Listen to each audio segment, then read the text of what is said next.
Hey guys, it's Q&A Tuesday.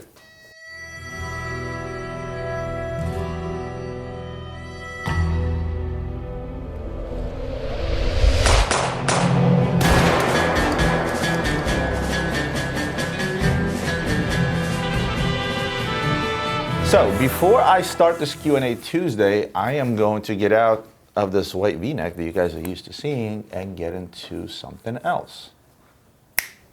Okay, why am I wearing a red t-shirt, not a V-neck that says LFB on it? Well, LFB stands for the London Fire Brigade, and I'll explain to you why in a second. Lately, I've been getting a lot of packages from you guys, and I told you guys before, I appreciate all of them coming in. And I try to showcase a lot of this stuff on some of my episodes. This is my way of giving back to those small businesses that are either just starting out or already an existing business that I deem an interesting story. And why not utilize my channel to help others? But sometimes you guys send me gifts, as the case with this t-shirt that I'm wearing and more stuff that I'm about to show you. And this letter that I'm holding is from Gary the firefighter from London. He emailed me a little while ago asking for advice on buying an Omega Seamaster 300 quartz, right? First and foremost, I want to thank you for this stuff, obviously. But he said, hope you and your family are well during these unprecedented times, and I apologize for not replying to your last email for a while. I just wanted to say how blown away I was with your replies. The fact that you took the time to help me obtain my dream watch and would be willing to do it at whatever your cost is meant a great deal to me and showed what a genuine bloke you are. What, Ian, what is, because we speak American English, what does bloke actually mean? I'm sure Ian can look that up, but I'm assuming that's a positive thing.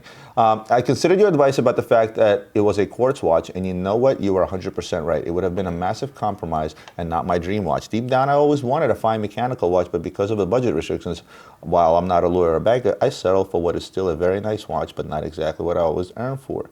I have shortlisted a few watches ranging from a Tudor Black Bay, an automatic Omega Speedmaster, still love that blue wave dial. When my frantically played lottery tickets came in, a Rolex 39mm Explorer or my Grail, a green glass Milgauss. Who am I kidding? Pretty much any Rolex would be a dream. The saving up continues. The reason I didn't reply to you as soon as was that your kindness prompted me to send you a little thank you, a small token to reflect the fact that your niceness didn't go unnoticed. The reason for the delay is I had to wait for the embroidery to be finished before I could send this response. Like I say, nothing too amazing, but hopefully you will get it. Having served in the military, obviously don't feel obligated to wear any of it, but I thought I would honor the tradition, show of respect, and a metaphorical handshake plus knowing look of giving a uniform t-shirt. Once again, cheers, dude. Very much appreciate it. I will continue to regularly check your website. If you happen across something that I would be able to say no to, then please let me know. Looking forward to your future YouTube staff and would like to wish you every success in the future. Rooting for you from over here. Like I said, if there was anything I could ever do for you, it would be a pleasure, although not sure what I could offer other than a tour around London, a London fire station. Thanks again, fella. Owe you a beer when you eventually get over here. Cheers, Gary. So let me show you what Gary sent me. Outside of the t-shirt that I'm wearing, he actually sent me a uniform shirt. And Gary, by the way, I will wear this. I actually really like this. This is extremely, extremely cool, and obviously what it signifies. So again, London Fire Brigade, and he made a patch with my name on it. Absolutely love that. Of course, there's another t-shirt, and even more special, outside of the clothes that I am going to wear. By the way, Ian asked for one of these t-shirts, so I'm gonna have to give him one. Hope you don't mind, but I know you enjoy his editing. So, and you also sent me another patch, a little rule with a reminder that says get a working smoke alarm. I do have many working smoke alarms. My wife is actually a smoke alarm nut when it comes to the house, considering we have 3 children. And here's a coin in here. Now this is a special coin. This coin shows Saint Florian, who is a patron saint of firefighters. And on the other side is a firefighter's prayer.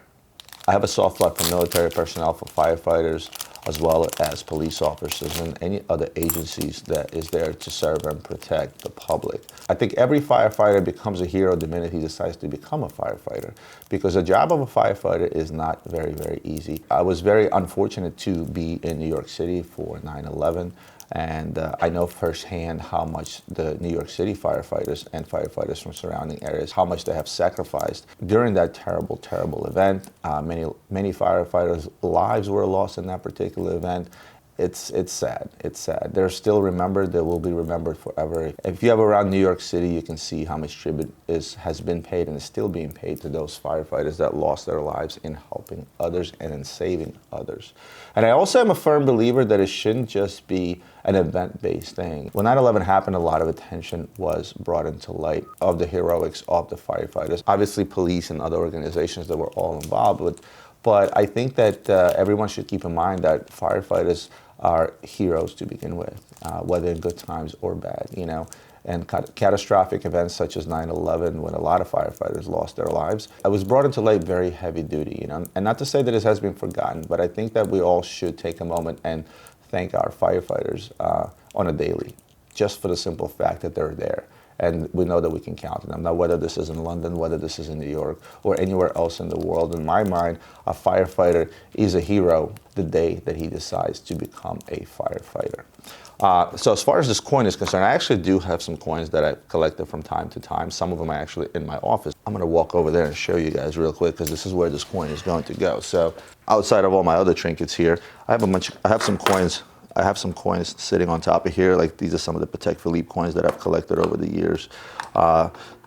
This was a coin given to me by my buddy Mohammed in Oman. So this coin is gonna find its place right next to these guys. Now I have more coins elsewhere, but this is just what I happen to have out here. And I am going to set this, guy right here. Comes with a little nifty stand too, cool. And that's going to be its place permanently. Gary, once again, thank you so much for these wonderful gifts. I will wear these, believe it or not. In fact, I'll probably throw these on here and there throughout some of the episodes that I tape, just as a reminder.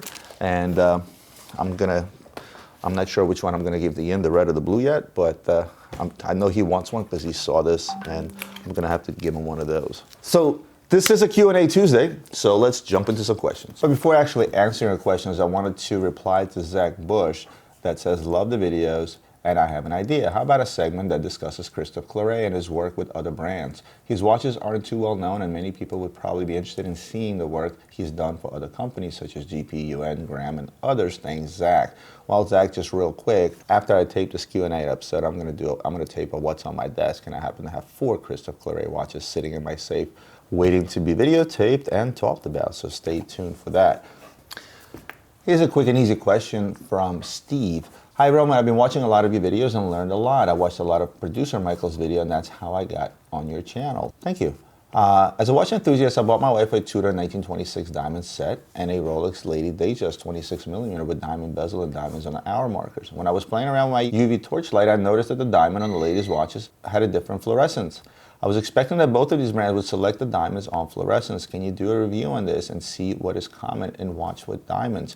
I'm actually a little bit taken back by this because theoretically, all diamonds that are selected to be set in diamond set watches, whether it's for men or ladies, should be of the same quality. There is a possibility that based on what Tudors are selling versus Rolexes, obviously prices are different, that perhaps Tudor uses a lesser quality diamonds than Rolex does, but this isn't something that I'm aware of. Most diamond manufacturers will use top quality diamonds, both in color. There shouldn't, now you use the word fluorescence. Technically, none of these diamonds should have fluorescence. Fluorescence is when you shine a UV light, it sort of gives off that blue hue, if that makes sense. I think what you mean in terms of fluorescence is how these diamonds are actually shining. There shouldn't be any fluorescence in those diamonds. All the manufacturers out there tend to use top diamonds, and the reason for that is because they charge an arm and a leg. If you ever take a president, right, and then you take a president with a diamond bezel, or even if you go as far as going to a baguette bezel, if you take the price difference in retails between a regular day date, a diamond day date, and a baguette diamond day date, the difference just for that bezel alone is humongous. And if you take the carat weight of those diamonds, even the fact that they're top quality, it still doesn't justify the cost of diamonds. But nevertheless, this is how the manufacturers have always worked. And the quality of the diamonds in pretty much any major manufacturer out there should be superb. So I'm a little bit surprised in you noticing a difference between the quality of the diamonds. Again, I couldn't really tell you whether you're doing this right or wrong unless I had the 2 watches hand in hand and could actually loop them and take a look. But if you're ever around Philadelphia, swing by. I'll be happy to take a look at those watches. Next question from Daniel. Daniel writes, hey Roman, I was wondering what your take is on FP Journe. I've noticed a lot of these models besides one, Chronometra Blue, trade for under retail. I see so many examples of their watches that sold 45 to 50K retail, selling around 30K. Considering they make so few pieces a year and are known to be very high-end brand, why so many pieces below retail, and why have I heard they are hard to sell? Very easy answer to that. I've touched upon FP Journe here and there, probably one of the more popular independent watchmakers out there. A lot of rumors surrounding the fact that Mr. Journe himself is very old, and if he passes away, the watches should go up in value. Nobody really knows that. Is it a possibility? Absolutely. Could the brand go down in value once somebody else takes over?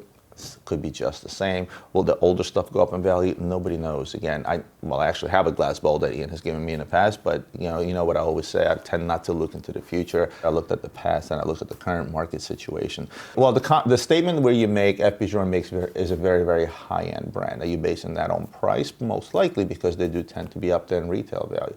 But IWC is also a very, very high-end brand. So is Jaeger, so is Vacheron. All these Swiss big boys are very high-end brands. The pricing strategy that these people take are based on manufacturing costs, based on how many pieces they tend to make, based on what their sales are, based on what their expenses are. At the end of the day, guys, don't forget this is a business. Could FP Journe have cut his retail price in half and still make money? Maybe, maybe not. I don't look into his books, nor do I look into books of any other company out there, or a big group for that matter, right?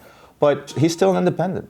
And I've talked about independence before, whether you're talking about Urwerk, whether you're talking about MB&F, whether you're talking about many other independents that are out there, they still have a very, very small market. This attributes to the fact that they do get discounted, and this attributes to the fact that they are harder to sell. Because when you have a small production, it's a catch-22. Yes, you become very exclusive, but at the same token, your market share is very, very tiny. You know, for every 1,000 IWCs, there's one FP Journe made, let's say. That means there's 1,000 potential clients out there versus one. And that automatically creates that exclusive market, and a lot of brands are okay with that, including FP Journe. And that's what happens to the resale value, because again, there's not a lot of guys out there looking for Journe. I often told my clients when they were looking at limited editions of 5 versus 100, what's better? You would think limited edition of 5 is much better than that of 100. Yes, that could be the case when you're talking about something ultra expensive, let's say like the Crystal Richard Mille Tourbillon, right? When you're talking about a watch that's in more of a reasonable price range, right?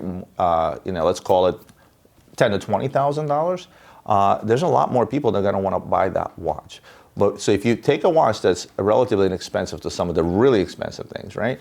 And you make an edition of 5, well, your shot is to sell 5 of those watches.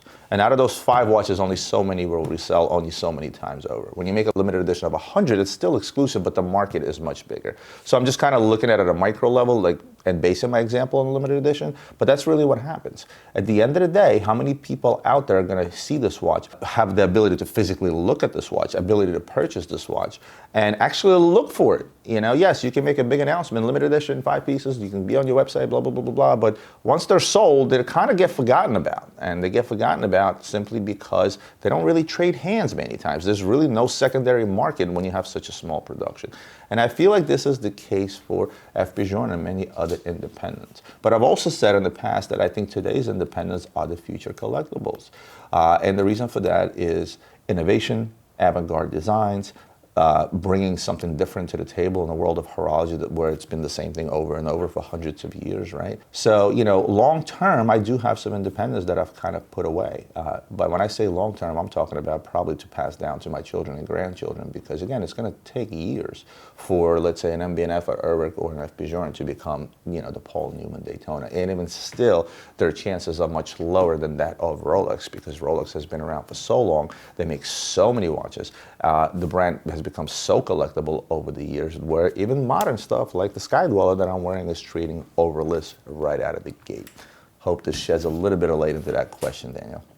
Here's a really good one from Fanil Parekh, whose questions I have answered in the past. What do you think will happen to Richard Mille if, say, LVMH buys them out? Realistically speaking, is it possible? Will its brand value diminish? Any chance the collectors lose faith in the brand? Thanks, and I hope you and your team are safe. Thank you, Fanil. Well, let's take an example. LVMH just bought out Tiffany & Co. for some ridiculous amount of money. Ian, you want to pop up? Is it possible? Yes, it is possible. Now, back probably about, I'm going to say maybe 3-4 years ago, a rumor, and again, I'm not saying this is fact, this is a rumor that I heard, okay? I'm not going to vouch of how true it is. A rumor had it that $600 million was offered for Richard Mille as a company. I don't know from whom, but this is what I heard. And I also heard that it was turned down. They were looking for $1 billion, right? I don't know if Richard Mille is still out there shopping and trying to be sold at $1 billion. Knowing how well they've been doing right now, I don't see a reason for them to be bought out again, unless it's a ridiculous amount of money, such as $1 billion, let's say. I don't know what the valuation of the company is. Again, I don't know their books. I can't tell you what the company is worth. Let's say if that offer of $600 million were true, obviously they're worth a heck of a lot, right? If LVMH buys them out, it's not going to do anything to the brand. And the reason for that is because LVMH, Louis Vuitton, Moet, Hennessy, right? And then of course there's a list of a gazillion other luxury brands. It's the most known luxury goods company or conglomerate, as I would like to call them. So here you have a case where it would probably make him even more famous. If I would love for LVMH to buy out Luxury Bazaar. I think Luxury Bazaar would blow up if that would happen, right? So to answer your question, no, consumer confidence will not be shaken because of who buys them out. Now, if a regular Joe Schmo goes out there and buys Richard Mille and he's a relative unknown, it doesn't really bring anything to the table. It may potentially hurt the brand, but most likely will not, because Richard Mille strives on one thing and one thing only: exclusivity, scarcity of goods, and the fact that it's one of the hottest things out there today on the market. When it comes to current trends, right? If money is no object, a Richard Mille would be the one watch that most people that have the kind of money to throw around are going to reach for. And in fact, they're fighting over it because you can't get the product. So again, to answer your questions, Richard Mille will not be hurt. They do get bought out, let's say, by LVMH. And you brought up a good example. Again, remember, LVMH today owns, outside of wine and spirits, fashion brands, retail operations such as Sephora, for example, which is huge, right? When you're talking about their watch and jewelry lines, they own Bulgari, they own Chaumet, they own Fred of Paris, they own Hublot, they own Tag Heuer, they own Zenith. And now they own Tiffany & Company, which are powerhouses all on their own. So when you take something like Richard Mille's and you put it under umbrella, an even bigger powerhouse, I think the brand will thrive even further. Hope that answers your question. Here's a good question from Brian. He writes, why is it in almost every industry, i.e. electronics, automobile, motorcycles, musical instrument, tools, etc., that proprietary manufacture of a product is not seen as a good thing from the point of view of a buyer? Usually signals that there will be a much, much higher cost of a service or replacement of parts. However, in the watch industry, an in-house movement is looked upon like a badge of honor that is required to reach the level of extra high quality and value. Does an in-house movement actually give a watch higher quality and value? Or is it just another marketing ploy designed by manufacturers and sellers to drive up perceived value and therefore prices? P.S. Your Down to Earth style adds a lot of honesty factor to your videos compared to most other watch channels. And P.P.S. This isn't a bad thing, but each time I see one of your videos where you travel with your friends, I feel like I'm watching an episode of Russian Sopranos.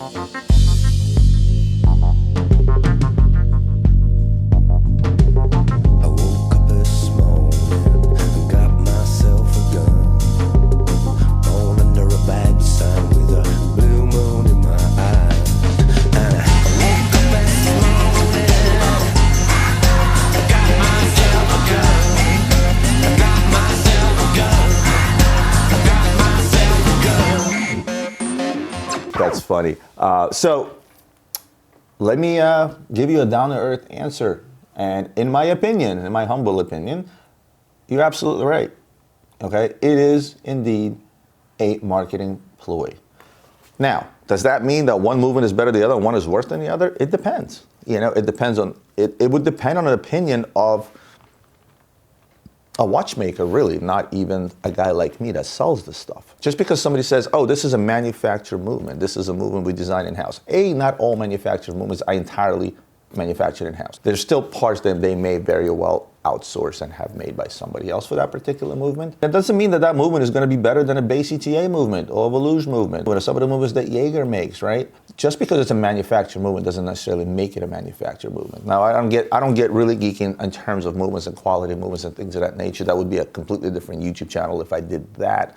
But I guarantee you there's some guys out there that really get into the nuts and bolts of watches, and if I laid out 5 movements, some in-house and some outsourced movements, in front of a qualified, experienced watchmaker, I'm sure he can pick those watches apart and say, well, you know what, this manufacturer movement is actually great, but this one is not so great. In fact, Valuge XYZ is going to be better than this movement, and this is indeed a marketing ploy. But overall, it is. Tudor was a big one. Oh, it's the Tudor with the in-house movement versus the movement that's not in-house, so therefore this is more collectible. It's the same thing as a Sky Dweller with a blue dial trading at $2,000 to $3,000 more than one with a white or a black dial, because right now the perception that blue dials are most collectible across pretty much every damn brand out there, right? So yes, you kind of answered your own question. Well, you didn't answer your own question, but my opinion stands with your question. I think it is a combination of a perception of prestige of manufacturing your own movement, both for the company itself and the consumer, and obviously definitely a big marketing ploy. I can back up my opinion by bringing up examples such as Tudor's, where a consumer would prefer an in-house movement and consider it to be more of a grail than of a watch with a not in-house movement. Hope that answers your question. Here's a cool question slash calculation from a gentleman by the name of Pim, P-I-M. I hope I pronounced that correctly. He's from the Netherlands. Hey Roman, back again with a question for you, and I think you're one of the few people who are able to answer this one. So I have been thinking, how exclusive is owning a Patek Philippe watch? If I look around the internet on forums, but also other social media channels, I come across a lot of Patek Philippe owners, and it seems to be quite a common thing. Pardon me, would you have any Patek Philippe? Yes, I realize that social media is not the best place to get your information, but when I look at my surroundings, the gym, the place where I live, my work, a military policeman, I find a lot of watch enthusiasts, but I'm the only Patek Philippe owner in my surroundings. Most enthusiasts I know never saw a Patek in the wild before. So I try to calculate the number of real persons and not dealers, Patek owners in the world. I had to go and wing it, so I have no real figures on this. So bear with me. If possible, please correct me. The number of Patek Philippe watches sold until 1/1/2020 is roughly 1 million pieces. The number of Patek Philippe watches at the bottom of the ocean, died in the fire, brimstone, or just lost, wild guess, 10%. The number of Patek Philippe watches in the great vaults, another wild guess, 40%. The number of Patek Philippe watches owned by collectors, yet another wild guess, 4 per collector. That would bring the number of Patek Philippe owners to 1 million minus 100,000 minus 400,000 divided by 4, 125,000 collectors, which is 0.000016666666 of the world's population. Shoot. Love the math on this. It was only one problem. This reminds me of when I was back in school and studying electrical engineering, and we were learning how to solve 7 equations with 7 unknowns simultaneously, because what you have here is a bunch of unknowns, right? I'm not sure where you got the numbers sold of pieces. Certainly not sure number of pieces lost and how many pieces are out there in the gray vaults, right? And you also forgot the authorized dealers, right? So to do this properly, and the way you figured out your calculation is actually kind of okay. I would first grab some key pieces of information, right? I would look at production numbers since Patek Philippe has been around, right? Is that information publicly available? Maybe if over the last few years, you can figure that out based on their sales figures, right? Or maybe if Patek Philippe was willingly open to do an interview, go ask them, right? I'm pretty sure they're not gonna talk to me. You also have to decide, am I going with just wristwatches or pocket watches as well? Remember, Patek has put out a tremendous number of pocket watches. And if you're gonna go back 100 years, I don't know how good the records are on that, right? As far as lost in a fire or something, or died, right? You put a number of 10%. Again, that's not a number you can do. Maybe in the last 50 years, you can certainly figure out a number of watches that may have been stolen that were reported to Patek. Again, Patek would have that information. Of course, it would not be complete. And there's only so far you can go back on that. Number of Patek watches in the gray vaults. That's another thing that you have to consider here. Well, number one, if a Patek ends up in a gray vault, that's a Patek that at one time was sold to a client, right? And we're talking about new Pateks, we're talking about used Pateks, right? Very tough number to figure out. There's no statistics on that, right? Like I can go into my books and tell you, this is the amount of Pateks I have sold in the last 10 years, right? Some of those Pateks will probably double up, right? Not many, but some will double up. It could be the same watch. They came back and traded and I sold it again. I've done that sometimes 3 times over on the watch, and not just Patek, any watch. How do you consider the number of Pateks that are sitting with gray dealers such as us? Are they actually sold watches or they're not sold? I think you should take the gray vaults out of the equation for one simple reason, and that's because that's technically part of Patek's number of watches sold. Once that watch is sold from the manufacturer to the authorized dealer, that's Paddock's numbers. Paddock goes off of those numbers, plus obviously the things that they sell in their own boutiques, right? Number of Paddocks per collector, 4. That's a very strong number. I don't know if an average number of collectors own 4 Paddocks. I know guys that own 20 Paddocks. I know guys that own 1 Paddock.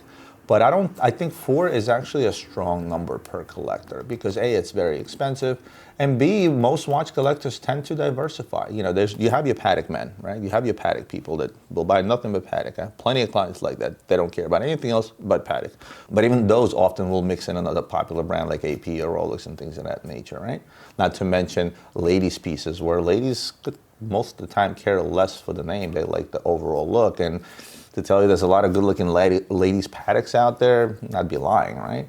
So once you take away all those numbers, by your formula, you are strictly looking at percentage of population that has. So you did take out the gray market, but that's also not true because, again, when you're talking about a customer that goes into a boutique, yes, some go in, get a brand new watch, resell it as brand new for the sole purpose of reselling and making money on it. It's a known fact, the flippers we call them, right? But some will wear this watch for a little bit, and then 6 months later, they'll give it to me to resell or sell it to me, and they'll go on and buy something else. Does that used watch not count? Because I'm going to take that used watch and put it on the wrist of another collector. So to answer your question, this is fucking impossible, okay? And I'm just being flat out honest with you.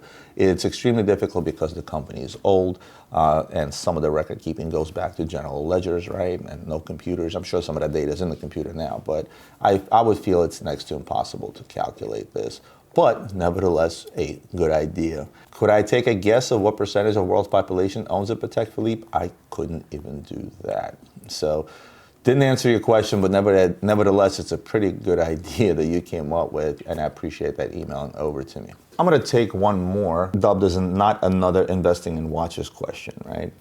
When I read the subject line, I was like, this is probably one of those, right? But it's actually not. James writes from England, like everyone else watching, I think your show is brilliant. I've learned more about watches than anywhere else. Thank you for that, James. My question is an investing watches question, but not one that I have heard you answer before. Here in the UK, the Watches of Switzerland Group is listed on the stock market. WOSG is broadly a high-end, high street retail organization selling the latest and the greatest. I believe they have now opened up a showroom in the USA. WSAG is currently, its stock price is currently £283, up 23%, up $23 today, 9%. Wow, pretty impressive. Headquarters, United Kingdom. Revenue, 773 million British pounds in 2019. That's $1 billion. They were founded in 1924. Pretty impressive. Sorry, I just read that right off of Google. I believe that they have now opened up a showroom in the USA. However, to me, this low volume, high margin, high street retail model shouldn't work. The overheads of bricks and mortar and prime locations are huge, along with the dependency on the economy as to disposable income people have to spend on expensive toys. I know buying a watch is an experience, but the savvy buyer will save a few pounds by trying it on in a showroom and then seeking out the best price somewhere else. Also, with Rolex turning out a reported 800,000 to 1 million pieces a year, in 65 years, Rolex have managed to put one on the wrist of every man, woman, and child in the UK. I think it was Paul Thorpe that said it in our collab video. You go into central London, you throw a stone up in the air, it falls down, and it's going to hit a Submariner because everyone's wearing one. So in summary, my question is, will the luxury watch market become saturated, and is making an investment in WOSG a good long-term investment strategy? I know your mantra is to buy what you like, and I like the idea of buying into a company which is more tangible than an insurance company, for example. However, I need to invest with my head and not my heart. Many thanks and keep up the good work. Well, I'll start off with this, James. I do not give stock tips. I don't know if I told this story before, is that one day I realized that I don't know shit about the stock market. And as much as everybody likes to think they're the next hot stockbroker and have the next stock tip, none of these people know anything. In fact, I could probably include under the umbrella even stockbrokers working for professional brokerages, right? The way I learned my own lesson is before the dot-com bubble popped, remember that? I was in the process of buying my first house with my wife. I was living in a condo that I bought on my own previously, but that was my bachelor pad. And then when me and my wife got married and we had a child, we needed a bigger space. So I decided that we're going to buy a bigger house. So with that said, I had some money in the stock market and in oldies but goodies, right? All those internet companies that half of them don't even exist anymore. Remember CD Now? Remember that company? That was a big bust, right? And there was a bunch of them like that. So what I did is I sold off my stock portfolio. I was up significantly in my stock portfolio. In fact, it was at the height of the market, right? And there wasn't much money there. It's not like I had millions vested at the time. I think my total portfolio was about $30,000 or $35,000 at the time. Needing the money to buy the new house, I was selling off at probably more than 100% profit for most of these stocks. I just got lucky, and I sold off my stocks. And literally, I think like 2 or 3 weeks later, the dot-com bubble happened, and everything went to shit. And all those stocks, the stocks that I sold off at $50 to $60 a share, went down to like $4. Right? What happened? I got lucky. The reason I got into the stock market is because this was around the times when companies like E-Trade came out, allowing you to be an online broker for yourself, and the ease of buying and selling stocks. You know, they revolutionized the business, right? You know, before it used to be you had a stockbroker, you called a firm or something of that nature. Now it was so easy. You get online, you buy your own stocks, you can day trade. Everybody became a day trader. Literally everybody. All of my friends were day trading stocks, and all you heard all day long, oh, I just bought this and I just bought that. That was like the topic of conversation. The same way everybody's talking about Corona right now, this is how day trading was talked about back then by people that had no business investing in the stock market because they had no clue, myself included. And it happened twice over with me. I later went back into the stock market, invested in some things, and then sold some of that stocks off to buy yet another house, and again got lucky, you know, and that's just it. I've just been getting lucky. And right now, my investments conclude, I can tell you exactly what's in my stock portfolio right now. I'm still young, so I'm looking at long term, and you know what I'm invested in? I'm invested into Google, Facebook, Amazon, Tesla, and Apple. Those are the 5 stocks that I own. And every so often I buy that stock. I never look at my portfolio because it's a long-term thing. I just invest some money into it as I see fit, and I just let it all ride until it's time for me to retire, or unless there's some kind of a huge pop and I decide to sell everything off. I didn't even sell anything off when the stock market went down 10,000 points during Corona, right? Because I knew eventually it would come back up, and it's already back up. So I'm not looking for swings. I'm not looking to day trade. I learned my lesson a long time ago that I really don't know what I'm doing. So to give you a tip in regards to investing in WOSG, I'll be pretty blunt with you. I've had experience by looking at humongous retailers, one of them being Turnell, right? And I haven't done business with them. I looked at some of the inner workings of the company and how things are ran in these bigger companies, and it's just sometimes it becomes a shit show, you know? So would I be confident in investing into a group that owns a bunch of retail stores? Based on what you said, probably not. I would be confident in investing into bigger groups such as LVMH that owns a bunch of brands, and they're diversified extremely well. As I previously talked about, LVMH, they're so diversified across industry, across top brands and things of that nature. I'd be more confident investing in a company like that. If this is a question of investing into this organization versus investing into some watches, then you know obviously this is a much better bet because watches are not a good investment. I've told you guys this numerous times. But if you really want an answer from me, and again, I'm not giving you a stock tip, I'm just giving you an opinion, I don't know if it's a good long-term investment strategy. For me, when I invest long-terms, I look at things like, well, I don't think Google is ever going out of business. I don't think Apple is ever going to go out of business. Neither will Amazon. I don't think Tesla will ever go out of business. In fact, I'm buying Tesla stock due to all the efforts that Elon Musk is doing with SpaceX, and eventually somehow that should go public and somehow tie into the Tesla stock. I bet the man as well. And Facebook, unless something really, really radical happens out there, I can't see another social media platform beating out Facebook, although I'm not a huge fan, right? That's kind of my investment strategy. As far as WOSG, I couldn't even begin to tell you, but personally, I don't think this is a good long-term investment strategy. And a lot of it is based on some of the things that you already said. So I hope that answers your question. Guys, that's it for me for today. I hope you enjoyed today's episode. As always, email your questions to romansharf@luxurybazaar.com. It is your questions that make this show possible, and I appreciate each and every single one of you, even though I may not be able to get to all of your questions. Other than that, hit the like button, hit the subscribe button if you're not a subscriber already. And don't forget to share this with your friends, because this is what helps my channel grow organically. And I'll see you guys next Tuesday.